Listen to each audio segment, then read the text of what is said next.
Hey folks, welcome to my video.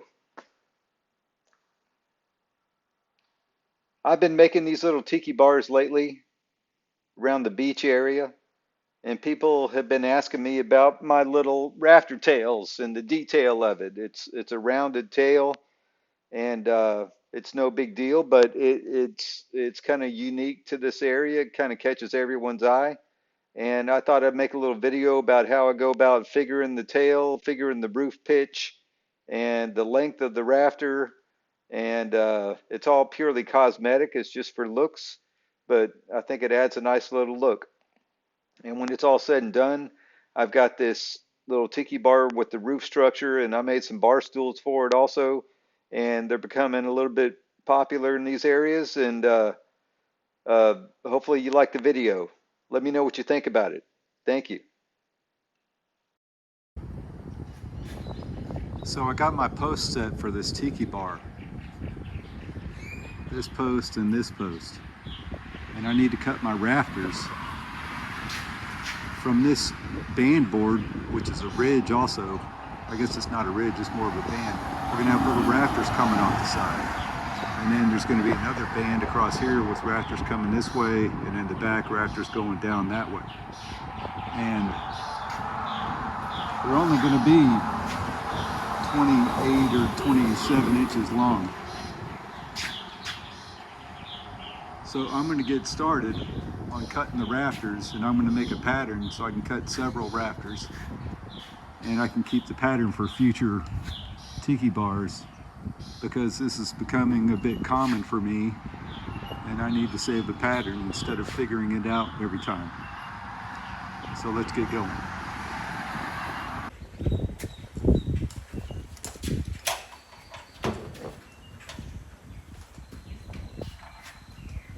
So here's what I got. I know my pitch is a 10 and 12. So I'm just going to use my speed square on the common. I'm going to line it up with the 10 and mark a 10 and 12. I know my roof is 28 and 3/8, which is going to be 5 pieces of deck boards.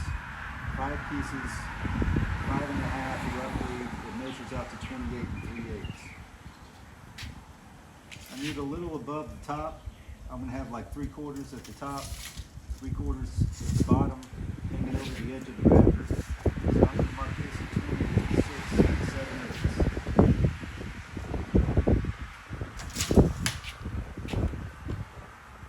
I usually use a paint can, 1-gallon paint can. And I didn't have one with me today. I looked it up. The paint can is 3 1/4. There. I have my compass. I set my compass to the radius of the paint can, which is 3 1/4.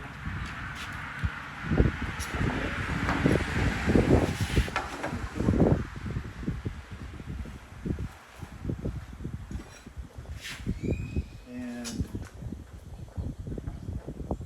you'll see it fits a little irregularly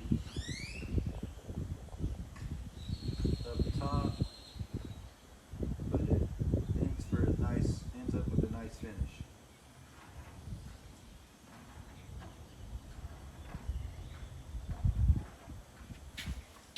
That's it. Less the bird mouth, which we'll figure out. So.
So I got my 6x6 corner post set, and I know the length of the rafter already because I want it to be 5 deck boards wide.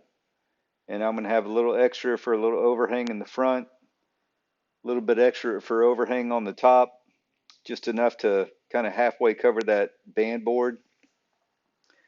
So I put the rafter up there. The rafter is on a 10 and 12. Aesthetically, I thought that looked pretty good for what we've got going here. I built some of these with a 12 and 12, and I thought that was a little too steep.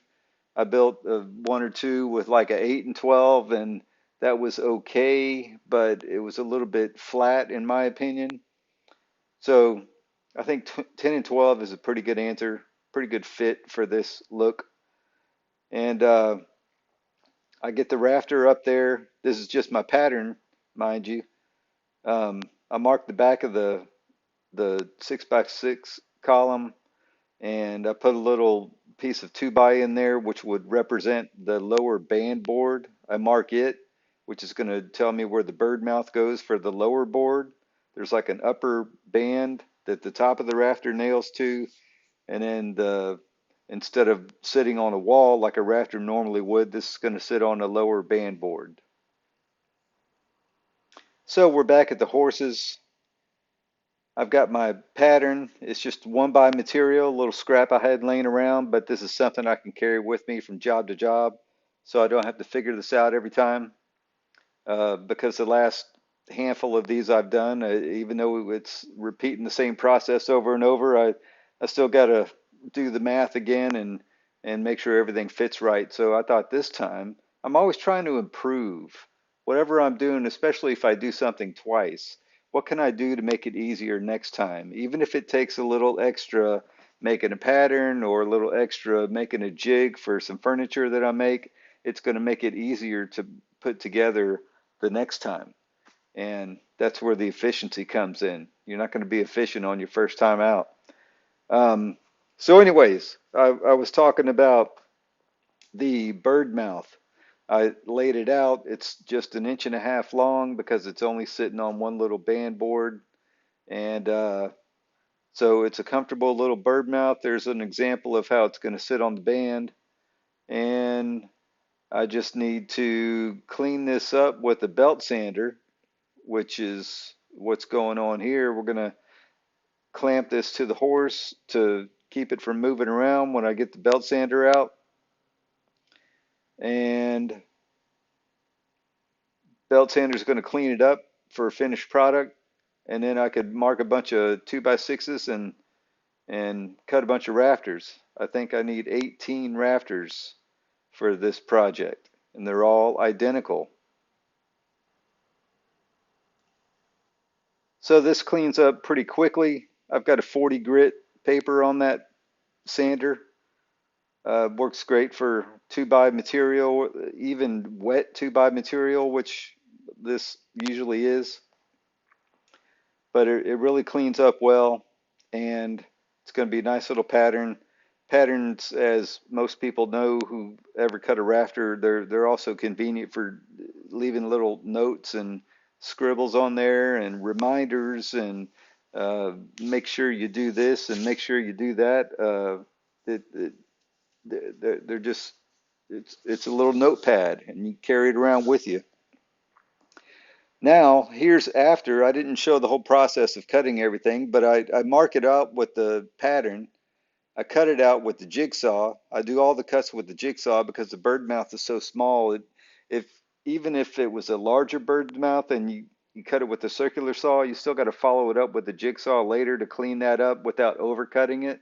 So since this bird mouth is so small, I just do the full cut with the jigsaw, and it works out well.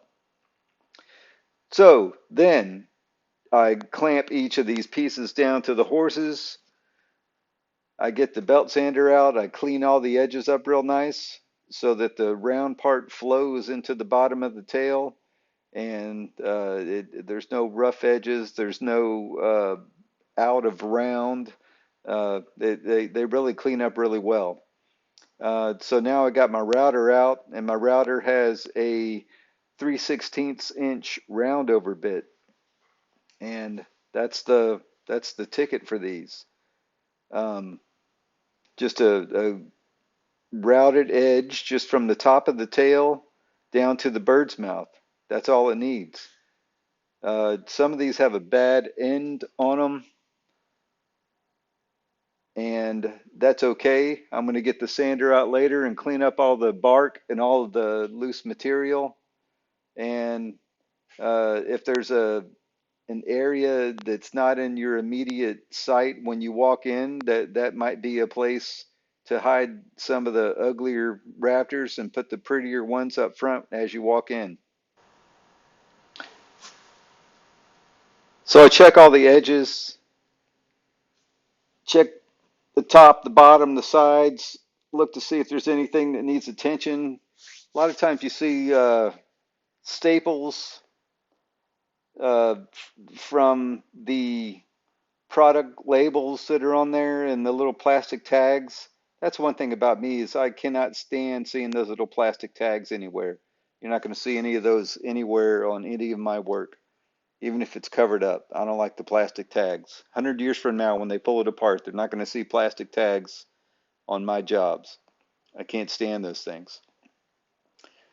But check the rafter, clean it up, put it in the stack of to be sanded. And I can go through this little stack and route the edges.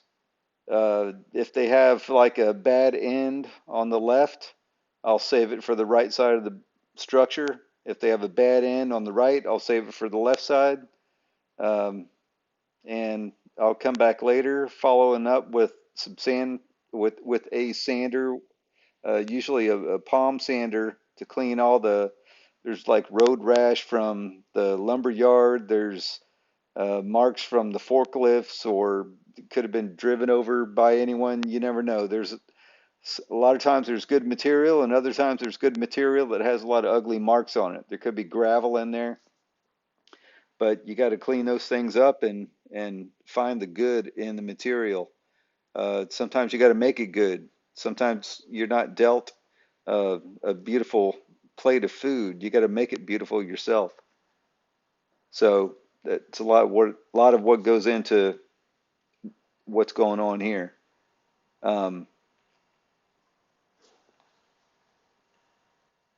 so we'll wrap up routing these, and as you run the router, especially over a lot of this wet wood, there's friction that builds up between the wood and the router base. And I've got this dry silicone lubricant I like to spray on the router base and on the bit. It helps the router glide across the wood a lot better.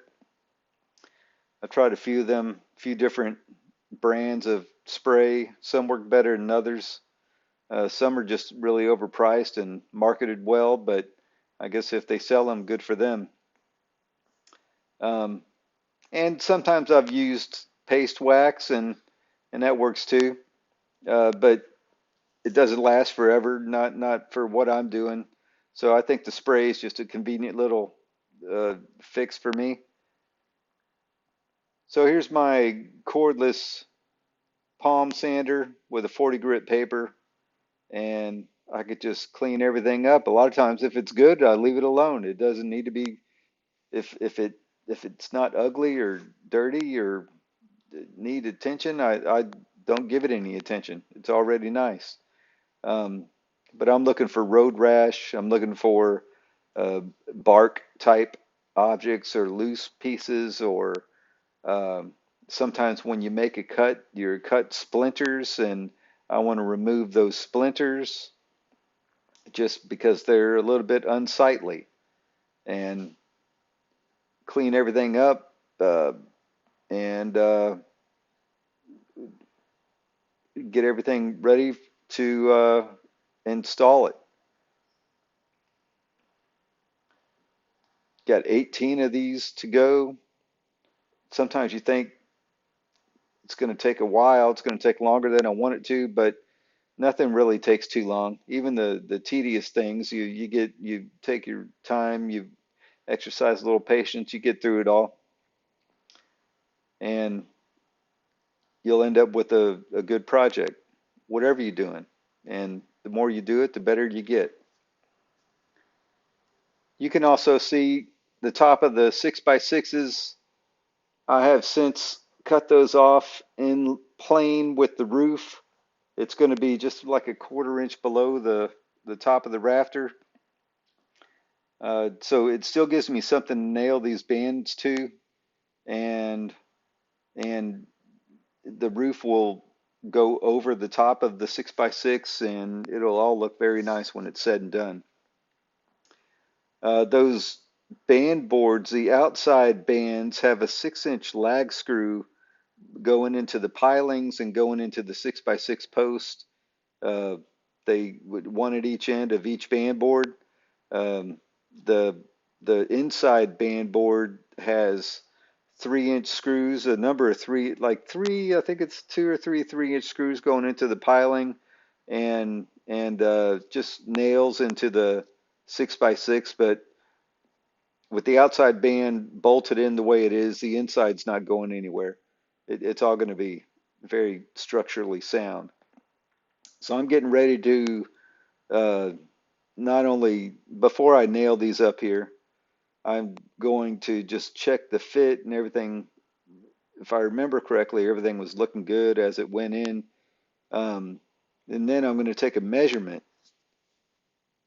and uh, and divide that measurement. I don't need to be exactly on 16-inch centers for this, but I do need them to be equal spacing all the way across. So if I do the math and if it ends up being 17 1/4 inch centers, then that's perfect. If it ends up being 14 9/16, that's close enough. Somewhere in the 16-inch range is fine. And forget exactly what these were, but it seems like they were like 15 3/4 or something like that. And the ones on the side were more like 17 1/2. But the fact is they're consistent. The spaces between the rafters are consistent, and that's what you see. You don't really notice that the side is the spaces on the side is different than the spaces on the end. Um, it's just you don't want to see 17-inch spaces and all of a sudden there's an 11-inch space on the end, and that would be odd.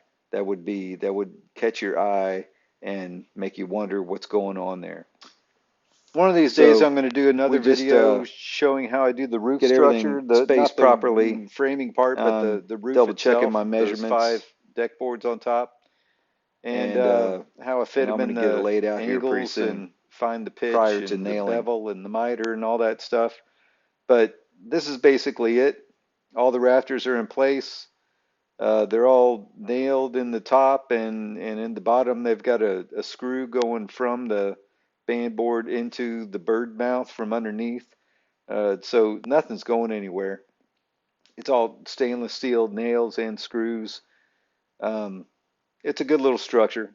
And then I also have the bar top to do, and there's like louvered panels underneath. But it's going to turn out to be a nice little structure, good for someone to entertain at the beach.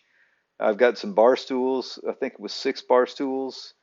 And I put my little branding iron on some items here and there, and it, that's about it. Thanks for watching. And I'm learning how to do this video stuff. I plan to do more. I plan to improve. Same as my work. I like to improve with each new venture, and I look forward to the next one. Let me know what I could do different, and any feedback is always appreciated. Thanks for watching. Bye bye.